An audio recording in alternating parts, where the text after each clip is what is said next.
We,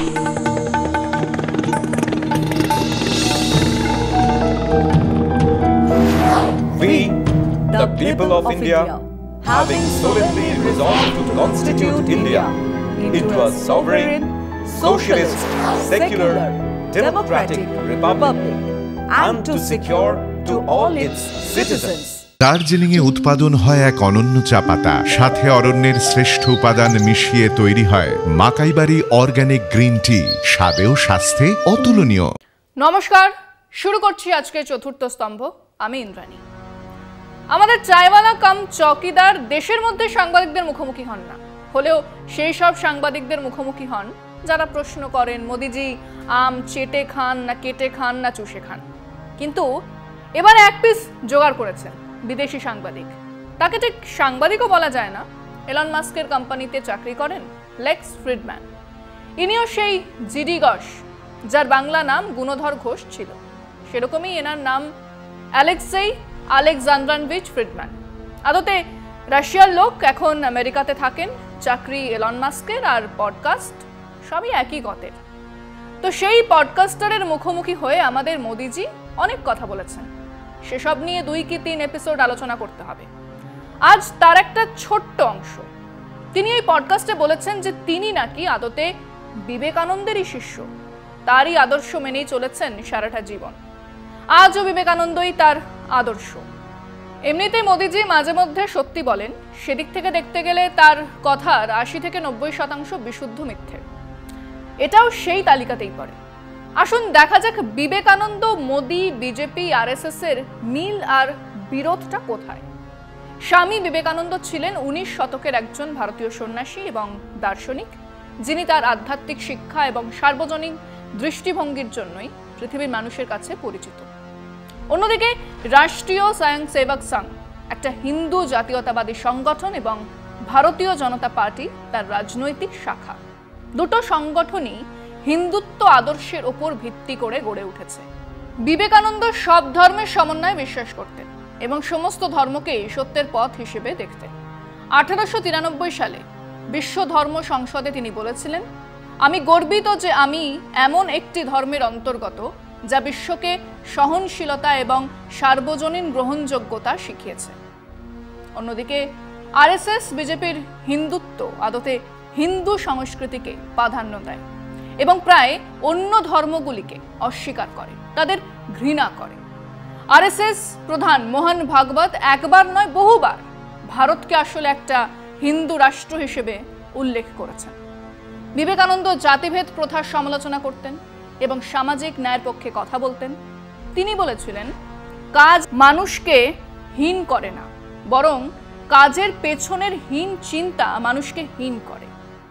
অন্যদিকে RSS BJP কিন্তু জাতিভেদ প্রথার বিরুদ্ধে স্পষ্ট অবস্থান নেয় না। আরএসএস প্রধান মোহন ভাগবতের বক্তব্যেও জাতিভেদ নিয়ে অস্পষ্টতা দেখা যায়। শুধু নয়, মুখে যাই বলুক, দুই সংগঠনই আসলে ব্রাহ্মণ্যবাদী এক কাঠামোকেই এনে হাজির করতে চায়।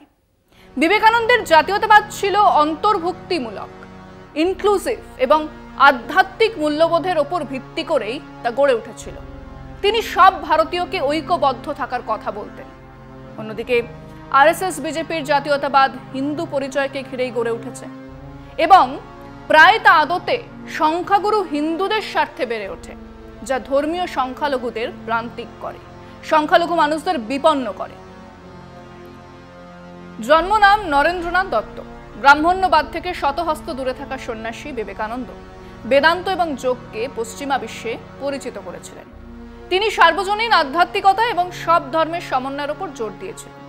তার শিক্ষা নব্য বেদান্তের উপর ভিত্তি করে গড়ে উঠেছিল, যা অদ্বৈত বেদান্ত এবং পশ্চিমা সার্বজনীনতাবাদকে মিলিয়ে দিয়েছিল। তার লক্ষ্য ছিল সমষ্টির মধ্যেই ব্যক্তির আধ্যাত্মিক বিকাশ এবং সামাজিক সংস্কার।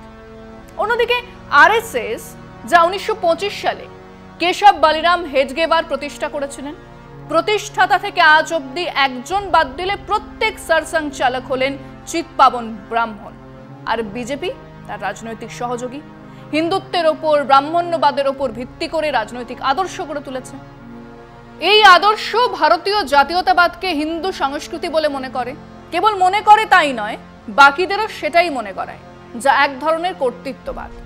যদিও আরএসএস নিজেকে একটি সাংস্কৃতিক সংগঠন হিসেবে উপস্থাপন করে, অন্যদিকে বিজেপি একটি রাজনৈতিক দল হিসেবে কাজ করে, তবু আসলে দুটো সংগঠনই ভারতকে একটা হিন্দু কেন্দ্রিক রাষ্ট্র হিসেবে দেখতে চায়, এক হিন্দু রাষ্ট্র প্রতিষ্ঠা করতে চায় যেখানে সংখ্যালঘুদের কোনো জায়গাই নেই।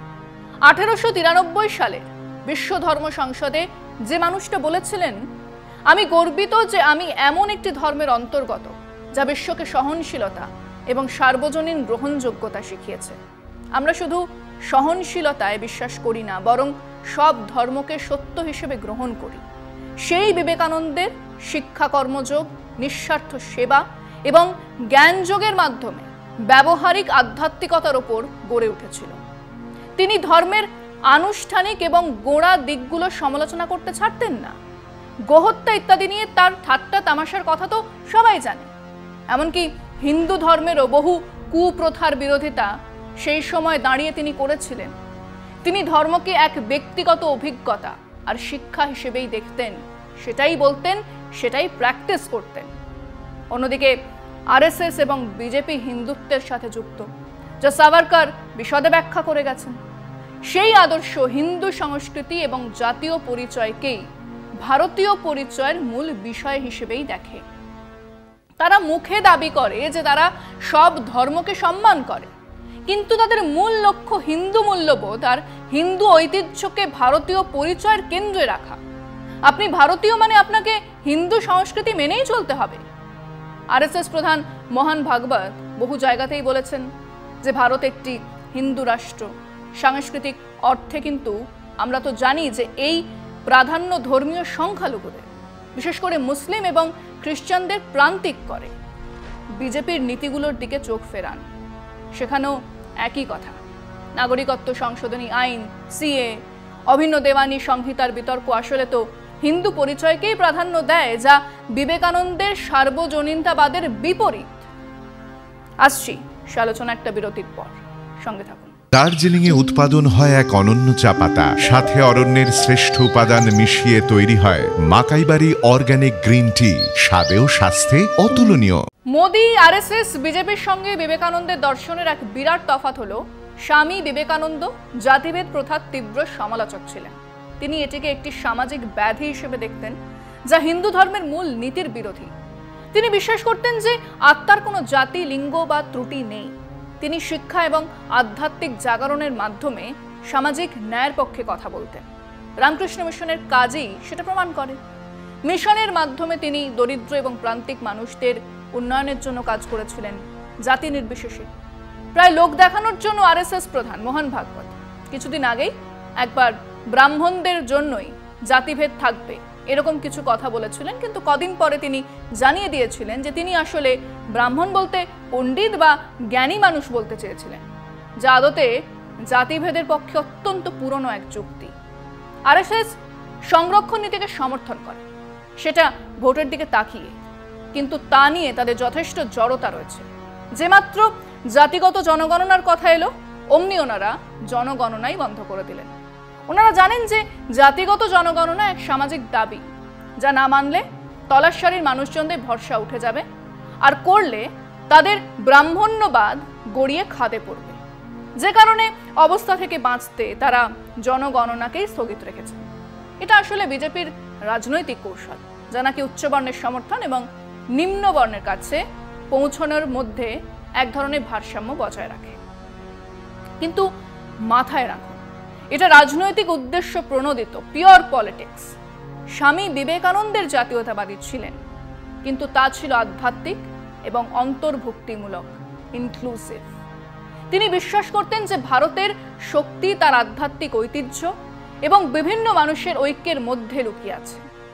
তিনি বলেছিলেন, উত্তিষ্ঠিত জাগ্রত, প্রাপ্য বরান নিবোধত, ওঠো, জাগো এবং লক্ষ্যে পৌঁছানো পর্যন্ত থেমো না। তার দৃষ্টিভঙ্গি ধর্মীয় বা সাংস্কৃতিক একচেটিয়া মৌলবাদী চিন্তার ভিত্তিতে গড়ে ওঠেনি, বরং সব সম্প্রদায়ের মধ্যে সার্বজনীন ভ্রাতৃত্ব এবং সম্প্রীতির ওপর তিনি জোর দিয়েছিলেন।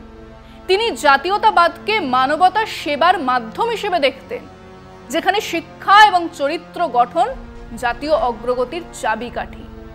সেটাই ছিল রামকৃষ্ণ মঠ মিশন গড়ে তোলার আদত কারণ। অন্যদিকে আরএসএস বিজেপির জাতীয়তাবাদ হিন্দুত্বের উপর ভিত্তি করে গড়ে উঠেছে, যা ভারতীয় পরিচয়কে হিন্দু সংস্কৃতি, হিন্দু ইতিহাসের মধ্যে দিয়ে তুলে ধরে।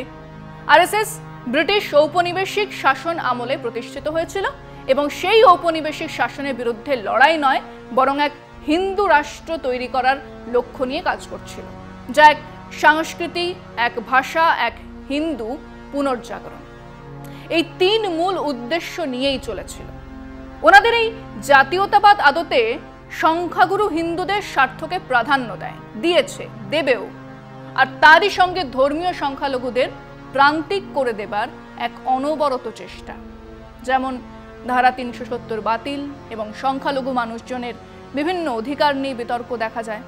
তারা কি খাবে, কি পড়বে, কিভাবে উপাসনা করবে, সেটা ওই মোদি, আরএসএস এবং বিজেপি তার রাজনৈতিক শাখা হিসেবে স্থির করে দেবার সিদ্ধান্ত নিয়েছে। ফিরছি আরো একটা বিরতির পর, সঙ্গে থাকুন। স্বামী বিবেকানন্দ শিক্ষা, চরিত্র গঠন এবং আধ্যাত্মিক জাগরণের মাধ্যমে সামাজিক সংস্কার করার জন্য কাজ করেছিলেন।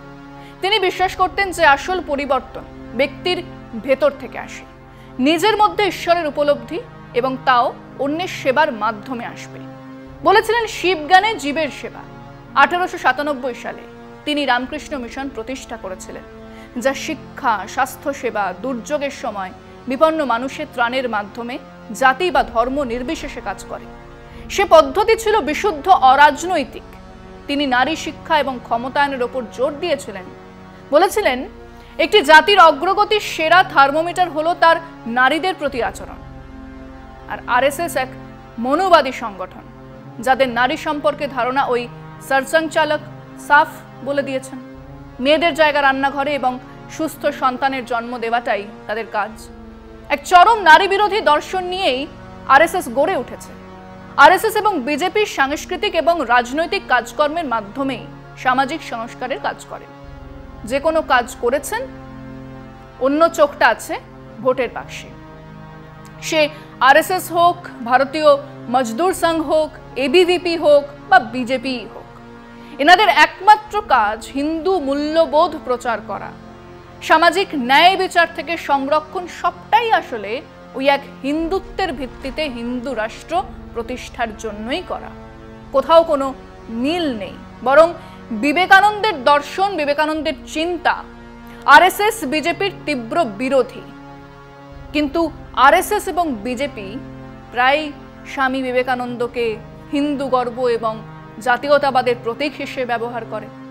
প্রধানমন্ত্রী নরেন্দ্র মোদী বিবেকানন্দের শিকাগো ভাষণ উদ্ধৃত করে হিন্দু গর্বের কথা বলেছেন, কিন্তু এই ব্যবহার নির্বাচনী প্রচার ছাড়া আর কিছুই নয়। বিবেকানন্দের অন্তর্ভুক্তিমূলক সার্বজনীন দর্শন এবং আরএসএস বিজেপির হিন্দুত্বের মধ্যে পার্থক্যকে আজ সবার সামনে হাজির।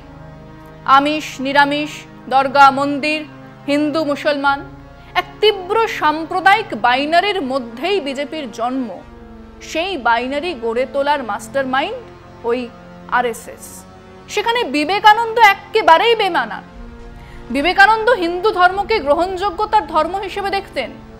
অন্যদিকে আরএসএস বিজেপি এটিকে একটি সাংস্কৃতিক পরিচয় হিসেবে উপস্থাপন করে, যা দিয়ে তারা অন্যান্য ধর্মকে ছোট করে।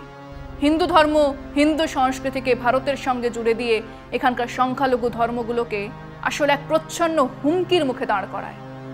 আসলে আরএসএস এর কোনো আইকন নেই।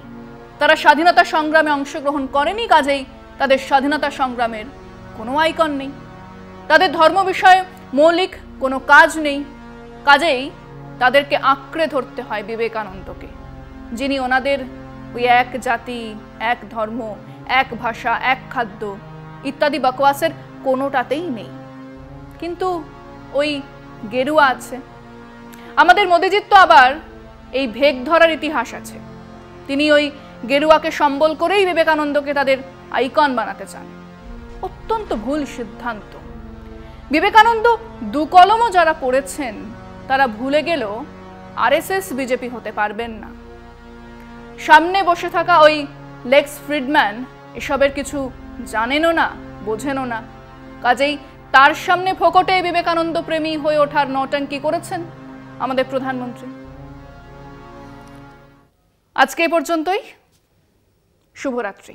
দার্জিলিংয়ে উৎপাদন হয় এক অনন্য চা পাতা, সাথে অরণ্যের শ্রেষ্ঠ উপাদান মিশিয়ে তৈরি হয় মাকাইবাড়ি অর্গানিক গ্রিন টি, স্বাদে ও স্বাস্থ্যে অতুলনীয়।